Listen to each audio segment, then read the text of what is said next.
Seja bem-vinda, meu irmão, minha irmã em Cristo, graça e paz. É um prazer ter você mais uma vez conosco aqui hoje, nesse espaço de conversas, de curiosidades de bíblica, de teologia, chamado Meditai.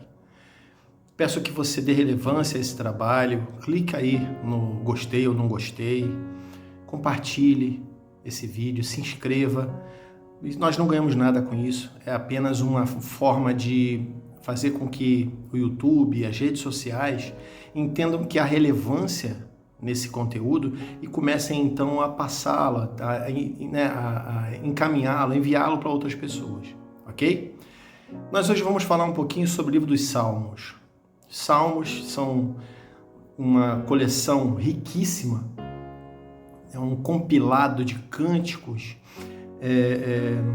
e poesias de uso congregacional pelos judeus e hoje fazem parte da nossa vida. Nós temos dezenas, centenas, milhares talvez de louvores baseados nos livros de Salmos, muitas mensagens, ensino, estudos.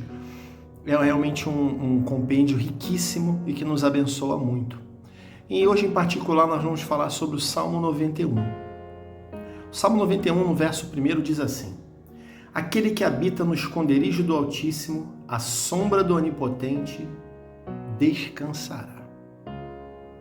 Então, o Salmo 91, ele é um cântico para o dia de sábado. Os israelitas, eles utilizavam muito esse salmo para louvar, para bendizer o Senhor.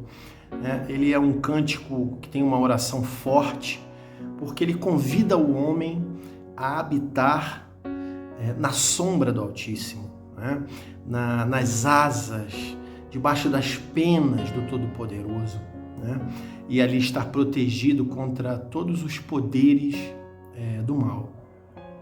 Então, o Salmo 91, ele cita também claramente, e essa vai ser a base da nossa conversa hoje, bem rápida, ele cita claramente um dos atributos de Deus, que é a sua onipotência. Quando nós lemos na palavra de Deus que Deus é onipotente, temos o termo El Shaddai, todo-poderoso, Muitas vezes o que vem na nossa mente é um Deus que é muito grande, absoluto, porque Ele é o Criador de todas as coisas. Nós temos uma visão macro dessa expressão onipotente. Mas hoje nós queremos falar um pouquinho sobre o sentido dessa palavra, estudando a sua raiz, as suas raízes, as suas origens. Nós vamos entender que essa palavra, que realmente tem uma expressão macro, que é verdadeira e que é tremenda, que Deus é o Deus Todo-Poderoso, mas ela também tem um significado mais singelo, que se identifica muito mais de perto conosco. Então o termo Shaddad, ele significa poderoso, invencível, mas esse termo é um termo composto, ou seja, é uma palavra, Shaddad, é uma palavra composta, ela tem duas partículas nela. Uma partícula que é o She, que significa o que é, e o Dai, que significa suficiente. Então, unindo as duas partículas, nós temos esse termo Shaddad. Esse termo, então, ele significa, ele se entende nas suas origens como um Deus que é autossuficiente e o Deus que é eternamente capaz, grave isso, o Deus que é eternamente capaz de ser tudo o que nós precisamos. Olha só que coisa linda e como isso amplia a nossa visão. Deus, ele é aquele Deus absoluto, ele é o onipotente, ele é o todo-poderoso, ele é o criador dos céus e terra, ele é o criador de todas as coisas, mas ele também é o Deus capaz de suprir toda e qualquer necessidade da nossa vida, da nossa existência. Só que existe um outro sentido, ainda mais lindo, na minha percepção, e poético também, e está muito relacionado com a origem do termo acadiano dessa palavra. Porque eles traduziam a mesma palavra, Shaddad, para montanha, simbolizando grandeza, força, imponência, eternidade, em referência à natureza perene e eterna do próprio Deus. Então, assim como a imponente montanha, ela representa firmeza, representa grandeza, e ela é aquela que vai estar sempre lá, inabalável. Assim é o nosso Deus. Ele é aquele que permanece para sempre, inabalável, absoluto, todo-poderoso, que habita nas maiores alturas. Esse é o nosso Deus. Então, onde é que eu quero chegar com isso? Eu quero que você grave aquela expressão que falamos ainda agora. Deus é aquele que é eternamente capaz, poderoso, de ser tudo o que nós precisamos. E por que eu estou reforçando essa expressão? Porque na nossa limitação humana, nós trazemos Deus para a nossa realidade e limitamos Deus com isso. Então, quando estamos precisando de alguma coisa em especial, nós muitas vezes associamos a onipotência de Deus a essa necessidade.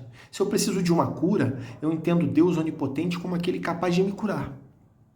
Se eu preciso de uma provisão, de um recurso, eu entendo que Deus, ele é todo poderoso na provisão, nessa necessidade. Se eu vivo uma condição de coração, de depressão, de tristeza, de amargura, de alma, eu entendo a onipotência de Deus como um poder capaz de reverter e movimentar as minhas emoções. Então eu acabo trazendo Deus para dentro da minha realidade, mas só que Deus, ele como pai amoroso, ele olha para seu filho, ele olha para sua filha e consegue ver em nós a necessidade que nós temos, que é muito maior do que essa que aparentemente nós estamos demonstrando. Às vezes, a nossa aparente necessidade esconde alguma coisa muito mais profunda, mas um pai amoroso, um pai que cuida do seu filho, que tem zelo por ele, sabe do que ele precisa. Então é nesse sentido, Deus tem uma visão plena, Deus tem uma visão macro da nossa vida. Ele consegue olhar para nós e ver tudo aquilo que precisamos e suprir todas as nossas necessidades antes mesmo que nós o peçamos, como diz a palavra de Deus. Antes que nós abramos a nossa boca, o Senhor já sabe daquilo que precisamos, porque Ele é Pai. Ele é Pai. E o Pai sabe o que o filho precisa. Se eu olhar para minha filha e ver que o chinelo dela está ficando fininho, eu já sei que ela precisa de um chinelo novo. Mas ela só vai ter necessidade da troca quando aquele chinelo arrebentar. Só que eu, como pai, estou prevendo muito antes. Esse é o cuidado de Deus. Eu quero que você hoje descanse nessa visão e nesse entendimento da onipotência de Deus. A onipotência que os acadianos viram muito lindamente, né? O Shaddai, o Deus que é uma montanha, que é o poderoso, que é inabalável e que é aquele que sempre estará lá. Que Deus abençoe tua vida, que Deus fortaleça o teu coração e que você nunca se esqueça, em hipótese nenhuma, que Deus é aquele que está ali eternamente capaz e poderoso para fazer tudo o que você precisa, não somente isso, para ser tudo o que você precisa. Deus te abençoe.